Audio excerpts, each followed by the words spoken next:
Salah satu sebutan yang dikenakan kepada Yesus Kristus Tuhan kita adalah guru. Panggilan menjadi guru itu sebenarnya berpartisipasi, ambil bagian di dalam tugas pelayanan Yesus Kristus. Karya misi awal Katolik di tanah Jawa atau di Indonesia pada umumnya adalah dunia pendidikan. Dan sekolah awal yang dibuka adalah sekolah guru.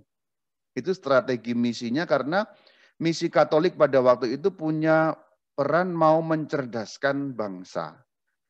Kemudian saya mau menguraikan kata guru itu sekarang. Ini pertama dalam bahasa Jawa dulu ya. Karena memang tadi yang saya katakan, sekali lagi ini bukan superioritas kultur ya. Hanya karena ini yang saya tahu. Dan memang Jawa, Pulau Jawa punya sejarah tradisi sekolah keguruan yang kuat sekali. Saya nggak tahu di luar Jawa seperti apa, tapi Pulau Jawa itu sekolah gurunya banyak sekali. Maka guru itu kemudian diartikan di dalam bahasa Jawa. Guru, gu itu digugu, ru itu ditiru. Digugu itu ditaati. Ditiru ini bahasa Jawa yang berarti diteladani. Jadi hakikat guru itu ada pada namanya sebenarnya. Ditaati dan diteladani. Seorang guru perlu menjadikan dirinya bisa ditaati dan bisa ditiru dalam arti dicontoh teladan-teladannya. Maka guru, kata guru, profesi guru, dengan sendirinya sudah pasti inspiratif. Tidak perlu menjadi inspirasi, sudah dengan sendirinya jika ia menjalankan keguruannya dengan semestinya, dengan seidealnya, atau mendekati yang ideal, itu sudah dengan sendirinya inspiratif. Sekarang kita bahas gu yang pertama itu, penggalan yang pertama. Gu, digugu, ditaati. Orang yang bisa ditaati, karena apa orang taat? Ya? Mengapa orang taat? Ada 3. Yang pertama orang taat karena takut. Yang nomor 2 karena cinta. Ketaatan karena cinta. Karena mengasihi, karena senang, karena mencintai, maka taat gitu. Yang nomor 3 karena manfaat. Yang nomor 2 diteladani. Ditiru itu diteladani. Kenapa orang meneladani kita? Ada 2 hal. Pertama tergugah.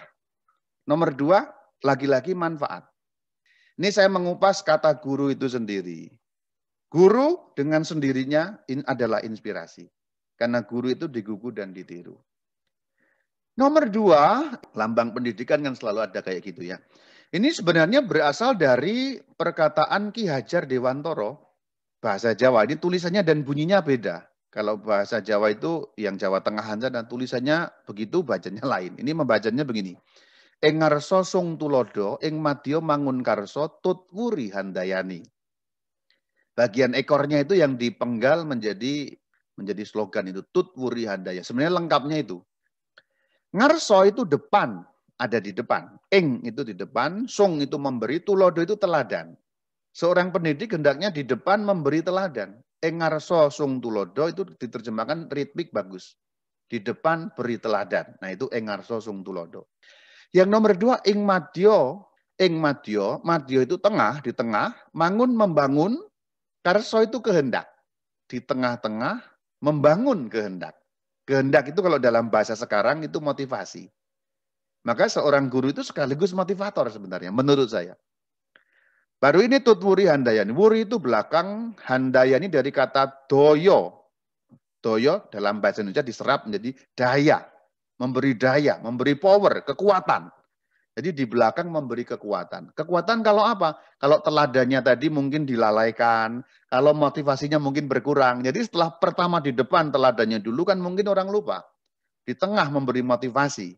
Kalau motivasinya lemah, di belakang memberi kekuatan. Karena apa yang di depan tadi sudah diteladankan, orang bisa kehilangan motivasi di tengah. Maka di sini seorang guru ya diharapkan bisa memotivasi dirinya sendiri. Caranya Romo, tadi yang di awal. Mencintai yang dikerjakan dan mengerjakan yang dicintai. Ini sekaligus sharing. Saya mencintai yang saya kerjakan dan saya mengerjakan yang saya cintai. Belum 100% pasti, banyak kekurangan pasti. Tapi mengarah kepada sana, ya. Jadi ini pertama itu memberi inspirasi, kedua memberi motivasi, dan ketiga transformasi, mengubah kehidupan orang. Inspirasi itu ada dalam pikiran sebenarnya, Motivasi itu ada di dalam kehendak, dalam hati. Transformasi itu dalam pengubahan hidup. Jadi nyata, wujud nyata. Karena inspirasi itu masuk di pikiran, motivasi itu masuknya dalam hati, transformasi itu di dalam kenyataan hidup. Jadi sebenarnya kalau diuraikan begini akan lebih jelas lagi maksud dari Ki Hajar Dewantara. Saya nggak tahu maksud persisnya apa, saya nggak tahu. Harus tanya Ki Hajar Dewantara langsung ya. Tapi ini tafsiran saya menggunakan kata itu ya, inspirasi, motivasi, dan transformasi. Yang dimaksud mencerdaskan kehidupan bangsa itu ya ini. Maka saya sambungkan ke UUD 45 di pembukaannya itu kan. Mencerdaskan kehidupan. Kan salah satunya apa? Mencerdaskan kehidupan bangsa. Orang yang cerdas itu orang yang mudah terinspirasi, orang yang punya motivasi, dan orang yang bisa membuat transformasi. Itu baru cerdas. Karena cerdas itu bukan hanya soal pikiran kan. Bukan hanya soal IQ. Meskipun cukup dalam waktu yang lama, itu didewa-dewakan. Dan sistem pendidikan kita, ini sekarang ngomong yang enggak ya. Sistem pendidikan kita di Indonesia terlalu mendewakan IQ memang. Dalam arti intelektualitas. Kepandaian yang diukur dengan kepandaian nilai akademik. Ya mungkin pendidikan kita di Indonesia sedang agak salah jalan barangkali ya. Tapi itu hal yang lebih besar yang ya mungkin kita tidak bisa mengubah langsung begitu saja gitu. Satu lagi ya, kalau tadi kasanah Jawa, guru digugu dan dituduh, sekarang kasanah Katolik. Ini Katolik ini. Katolik itu kan menggunakan bahasa Latin. Dan dalam bahasa Latin guru itu magister. Murid atau anak didik atau siswa itu discipulus. Nah, magister itu mentransfer yang namanya pengetahuan, ilmu. Nomor 2, kompetensi, ini skill. Dan nomor 3, nilai atau kebajikan. Tapi ini bukan nilai angka ya, ini nilai-nilai kehidupan. Dalam tradisi Latin, seorang guru itu seperti ini, mentransfer pengetahuan dan menumbuhkan kompetensi, yaitu skill, keterampilan-keterampilan. Dan nomor 3, itu menularkan, menyampaikan, mempromosikan kebajikan, yaitu nilai-nilai kehidupan. Seorang guru yang penuh kejujuran, maka anak didiknya akan mengikuti penuh kejujuran. Tutur kata yang santun, maka anak didiknya mengikuti tutur kata yang santun. Itu kan sebenarnya nilai-nilai kehidupan. Adab ya, keadaban. Menjadi orang yang beradab, menjadi orang yang punya nilai kehidupan. Prinsip-prinsip dalam kehidupan itu kan sebenarnya seorang guru. Ini yang disebut pendidikan kalau menurut saya. Jadi pendidikan itu kan tidak hanya pengetahuan. Orang tahu tapi tidak punya skill, tidak bisa apa-apa. Orang tahu punya skill tapi tidak punya nilai kehidupan, merusak kehidupan. Maka orang-orang pintar punya kompetensi di pemerintahan nggak punya nilai kehidupan, korupsi. Nah itu. Maka tiga-tiganya ini perlu lengkap gitu ya. Orang punya kebajikan, orang jujur tapi nggak ngerti apa-apa, ya berguna juga gitu. Berguna, tapi nggak ngerti apa-apa kan, ya gunanya menjadi kurang kan gitu loh maksudnya.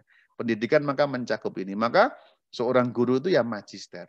Ini pasti inspiratif kalau seperti ini karena membagikan nilai.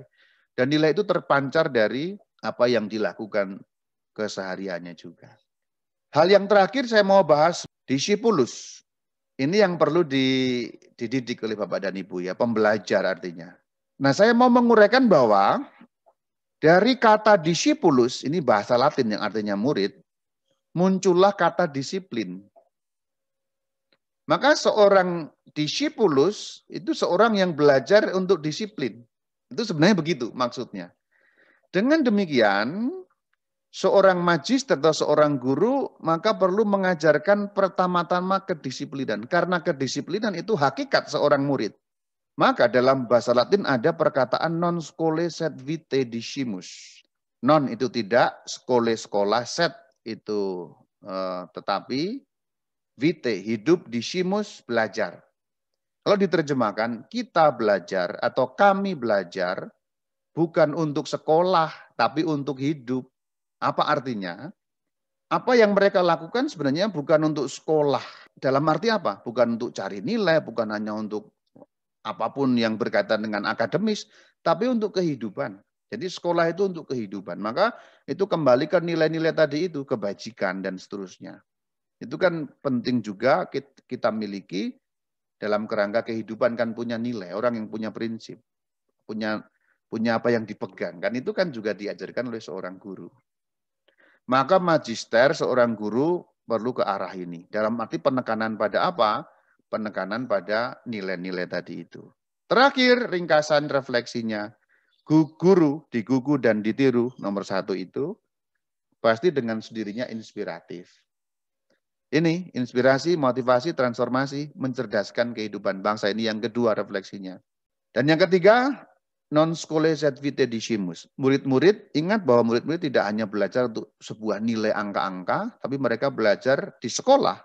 Itu untuk kehidupan sesungguhnya. Demikian pemaparan saya nggak tahu apakah ada gunanya apa enggak. Tapi ini refleksi ya, menyampaikan apa yang saya pikirkan mengenai guru, mengenai hal-hal keguruan. Begitu Bapak dan Ibu, terima kasih. Shalom Alaikum.